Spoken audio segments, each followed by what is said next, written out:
சட்டப்பேரவை வளாகத்தில் எதிர்க்கட்சித் தலைவர் எடப்பாடி பழனிசாமியுடன் பாஜக மாநில தலைவர் நயினார் நாகேந்திரன் சந்தித்து பேசியிருக்கிறார்.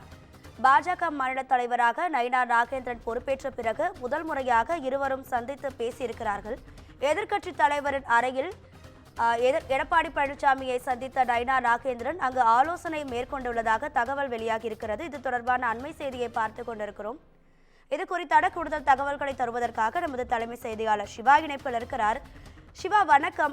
எடப்பாடி பழனிசாமி மற்றும் நயினார் நாகேந்திரன் அவர்களுடைய சந்திப்பு நடந்திருக்கு. கூட்டணி உறுதியானதுக்கு அப்புறமா இந்த சந்திப்பு நடந்திருக்கு. என்னென்ன முக்கிய ஆலோசனைகள் நடத்தப்பட்டிருக்கலாம்? உங்க விரிவான தகவல்களை சொல்லுங்க.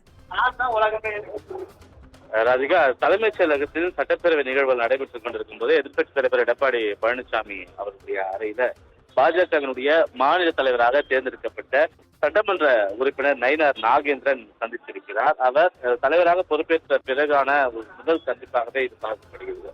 குறிப்பாக தலைமைச் செயலகத்தில் வைத்து, அதுவும் எதிர்க்கட்சித் தலைவர் எடப்பாடி பழனிசாமியினுடைய அறையில் வைத்து எதற்காக இந்த சந்திப்பு நிகழ்த்தப்பட வேண்டும் என்று கேட்கும் போது அதற்கும் பல்வேறு காரணங்கள் இருக்கின்றன. குறிப்பாக அதிமுக பாஜக கூட்டணி அமைத்திருக்கக்கூடிய ஒரு நிலையிலும், ஏற்கனவே 2021 அதிமுக கூட்டணியில் நின்ற பிறகுதான் பாஜக சட்டமன்ற உறுப்பினர்கள் வெற்றி பெற்றிருக்கக்கூடிய ஒரு நிலையிலும், அடுத்து இருக்கக்கூடிய இந்த ஓராண்டு தேர்தலுக்கு முன்பாக இருக்கக்கூடிய இந்த ஓராண்டு எவ்வாறு இணைந்து செயல்படுவது, குறிப்பாக சட்டப்பேரவை நிகழ்வுகள்ல எவ்வாறு திமுகவுக்கு எதிரான பல்வேறு விஷயங்கள் இருக்கக்கூடிய நிலையில அதை எவ்வாறு எதிர்த்து செயல்படுத்துவது என்பன போன்ற பல்வேறு விஷயங்கள் தொடர்பாக இந்த சந்திப்பின் போது பேசியிருப்பதாக தகவல் வெளியானாலும் கூட, இது தொடர்பாக நயினார் நாகேந்திரனிடம் கேட்கும் போது இது ஒரு மரியாதை நிமித்தமான சந்திப்பு என்று மட்டும் அவர் தெரிவித்திருக்கிறார். ஆனால் எதிர்க்கட்சித் தலைவரோடு இது சட்டப்பேரவையில் அதிமுக பாஜக சட்டமன்ற உறுப்பினர்கள் ஒருங்கிணைந்து செயல்பட தொடர்பான ஒரு ஆலோசனைகள் மேற்கொள்ளப்பட்டிருப்பதாக தகவல் வெளியாகி இருக்கக்கூடிய ஒரு நிலையில, இன்றைய நாள் எரிசக்தித்துறை, டாஸ்மாக் உள்ளிட்ட இந்த துறைகள் மீதான மானிய விவாதம் நடைபெறுகிற நிலையில டாஸ்மாக் முறைகேடு தொடர்பாக